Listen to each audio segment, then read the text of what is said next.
My uncle called me one day, told me about this truck that he might have access to. Somebody from work, it was her brother's. He passed away years ago. The truck's been sitting for a while. And I was like, yeah. And he's a Ford guy, and he knows that my first truck was a square body Chevy. And he's like, yeah, we just kind of casually talked about it. And then he said it had a supercharger, and I've been talking about wanting something with a power adder for a while. And we talked more, and then a month went by, and then he's like, oh, yeah, I'm going to be up there for work. And then he sent me a picture of it because the lady who had it didn't know much about it. She's not a car person. And he's like, well, take some pictures. And so she took some pictures, and we looked at it, and we're like, wow, that definitely does have a supercharger on it. And apparently he had been trying to sell it before he passed away for like $14,000 or something. And times have changed drastically since when he was trying to sell it now. Anyway, as you can see, I took a plane ride up there from Missouri to Minnesota, not Montana, not Michigan. And we brought it home. And what you see is what happened. We made a little bit of money on it. Him and his sons helped me out on it, mainly Ryan, and it turned out pretty good.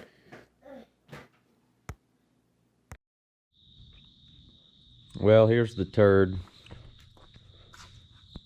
Got to pick up a battery, new gauge for the fuel pressure. We pulled the plugs out yesterday, threw in a boroscope. Looked good in there.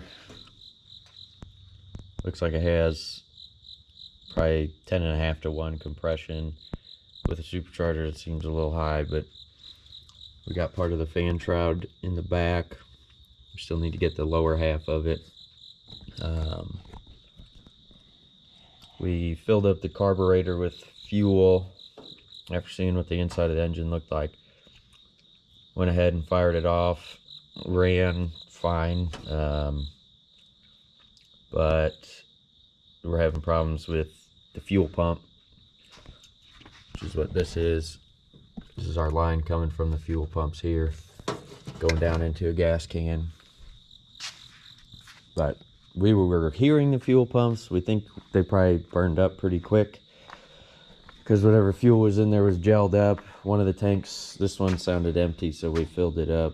5 gallons of premium, but obviously we got it started and all of the junk from in the exhaust pipes came out. Still got to put the roll pan on, but it looks like the bed's been tubbed because those look pretty dang wide for these meats. But 12 bolt turbo 400, probably a 350 engine. Hopefully everything was a 305, but who knows what they did when they put the supercharger on. But it did start and run, so that was good. We got some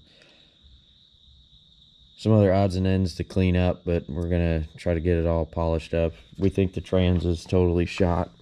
Just going from the fluid, what the fluid looked like, and then where they had these vacuum lines routed. They had this one going here, which isn't full vacuum all the time, and this one is. So they had the vacuum advance down here, and the vacuum advance should have been here. So they had these two switched, which means that the diaphragm on the transmission wasn't getting the signal that it needed to. But so we'll try to get some fuel to it today, see what it sounds like, see what the tranny does, and we'll go from there. But the inside's real nice. Gotta wash it all, but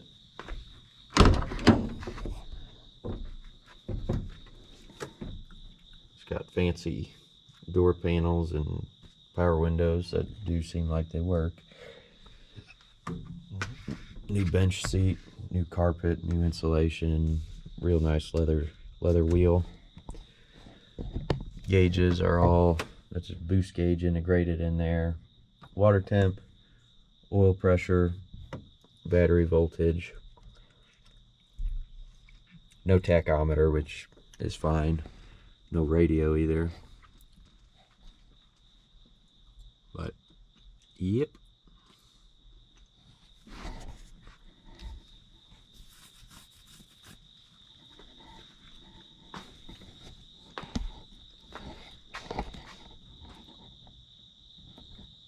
There's the tailgate handle.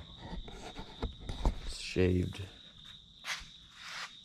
Not 100% perfect, but still pretty nice. Nice enough to drive around, park in a parking lot, and not really be too scared.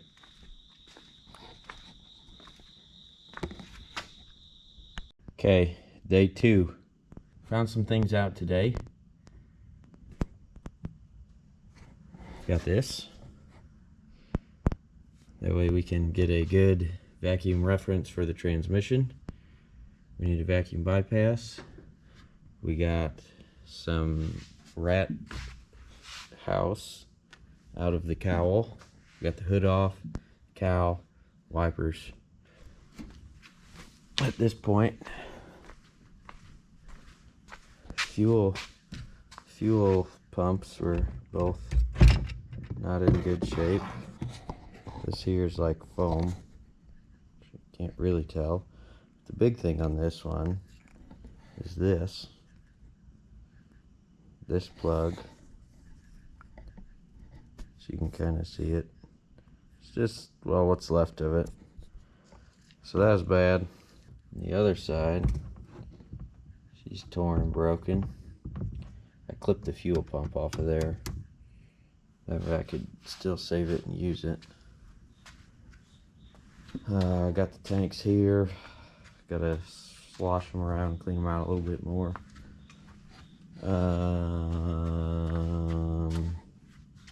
Got a new one of these coming, the switching valve. This is a dumbass thing. What else? I don't know. Ordering a bunch of parts. Some stuff for the roll pan here.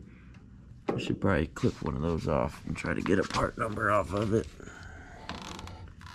Because if that fits in there, that's what I need. Well, that's what I'm going to do now. Okay. Alright. Got it sold in all of its glory. Got the lower and upper shroud on. New gauge. New battery. 2 new fuel pumps. We got flawless interior. Replaced this trim. Got all the electronics working, windows, door locks, new flasher, new shift lever, new door lock cylinders, new fuel tank switch, new switching valve. Put some 110 race fuel in it. Got it all washed and waxed. You can see all the dust that just gets in here from being in here, really. Just got some little blemishes here. I got the roll pan on. Got tail lights wired up to it. Got the light for the license plate light working. Got it mounted to the roll pan. Shaved lights, obviously. What else? The hood doesn't look very good. I don't know why, but that's okay. Got the rat's nest cleaned out. Painted the wiper arms. New wipers thanks to my uncle. Painted the front support here. And today's the day they pick it up. First person that came to look at it bought it. So can't be too sad about that, you know.